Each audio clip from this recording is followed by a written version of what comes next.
విజయవాడ నుంచి మనతో పాటు సురేందర్ జాయిన్ అవుతున్నారు. సురేందర్తో మాట్లాడదాం.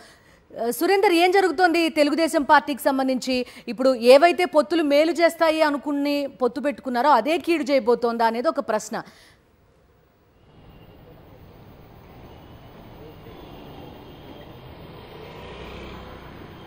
ఎస్సిందు పూర్తిగా చంద్రబాబు నాయుడుకి సంబంధించి పొత్తులు ఒక కుంపటిగా మారిందనే చెప్పొచ్చు. ఎవరైతే అసంతృప్తులు ఉన్నారో వీళ్ళంతా కూడా టికెట్లు ఆశించారు.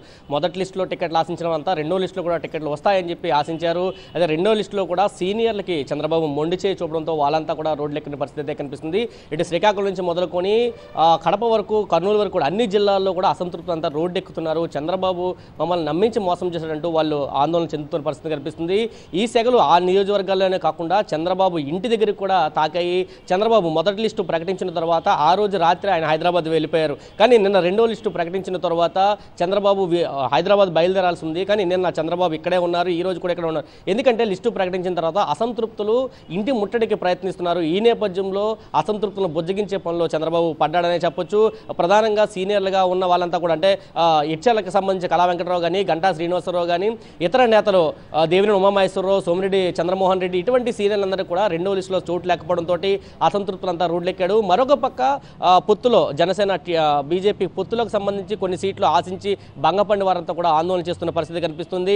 పుట్టపర్తికి సంబంధించి నేను చూసాం, వడ్డెర సామాజిక వర్గానికి సంబంధించిన నేతలు చంద్రబాబు ఇంటి ముందే బైఠాయించి ఆందోళన చేసిన పరిస్థితి కూడా ఉంది. దీంతో పాటు ఇతర ప్రాంతాల్లో తూర్పుగోదావరి జిల్లాకు సంబంధించిన జవహర్ ఆయన మాజీ ఎమ్మెల్యేగా కూడా ఉన్నారు. తిరువూరులో ఓటమి పాలయ్యారు, కొవ్వూరులో సీటు ఆశించారు. అయితే ఆ ప్రాంతంలో ఇంకొక నాయకుడిని తెర మీద తీసుకురావడంతో జిల్లా అధ్యక్షుడికే సీటు ఇవ్వట్లేదంటూ వాళ్ళంతా కూడా ఆందోళన చేసిన పరిస్థితి కనిపిస్తుంది. కృష్ణా జిల్లాకు సంబంధించి చూస్తే పెనమలూరులో మాజీ ఎమ్మెల్యే ఉన్న బోడే ప్రసాద్కు టికెట్ ఇస్తామని చంద్రబాబు నాయుడు హామీ ఇచ్చారు.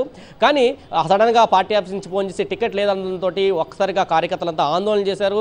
టికెట్ ఇవ్వకపోతే ఖచ్చితంగా చంద్రబాబు నాయుడు ఫోటో పెట్టుకునే భక్తుడిగా నేను ఎన్నికల్లో పోటీకి వెళ్తాను, ఇండిపెండెంట్గా వేస్తానంటూ కూడా బోడే ప్రసాద్ చెప్పిన పరిస్థితి. మరొక పక్క ఇక్కడ సీనియర్ లీడర్గా ఉన్న దేవినేని ఉమామహేశ్వరరావు మైలవరానికి సంబంధించి ఒక క్లారిటీ కూడా రాలేదు. దేవినేని ఉమా ఇప్పటికే టికెట్ ఇవ్వాలని కోరుతున్నారు. అయితే వైసీపీ నుంచి వచ్చిన వసంత కృష్ణప్రసాద్కి టికెట్ కన్ఫర్మ్ అయిందని చెప్పడంతో అగమ్య గోచరంలో దేవినేని ఉమ పరిస్థితి కూడా తయారైంది. ఇటు ఆలూరుకు సంబంధించి వైసీపీలో మంత్రిగా ఉన్న జయరాం కూడా టీడీపీలో చేరారు. జయరాంకి టికెట్ ఇవ్వకూడదంటూ అక్కడ వాళ్ళంతా ఆందోళన చేస్తున్నారు. మంత్రాలయంలో టీడీపీకి సంబంధించి ఆందోళన చేస్తున్నారు. మరొక పక్క జనసేనకు సంబంధించి ఎక్కడైతే సీట్లు కేటాయించారో అక్కడ టీడీపీ నేతలంతా కూడా ఆందోళన చేస్తున్నారు. యలమంచుల్లో మనం చూస్తే ప్రగడకు సంబంధించిన కార్యకర్తలంతా కూడా టీడీపీ కార్యాలయంలోనే దాడి చేశారు. అక్కడ ఉన్న ఫర్నిచర్ను ధ్వంసం చేశారు, కరపత్రాలు తగలబెట్టారు.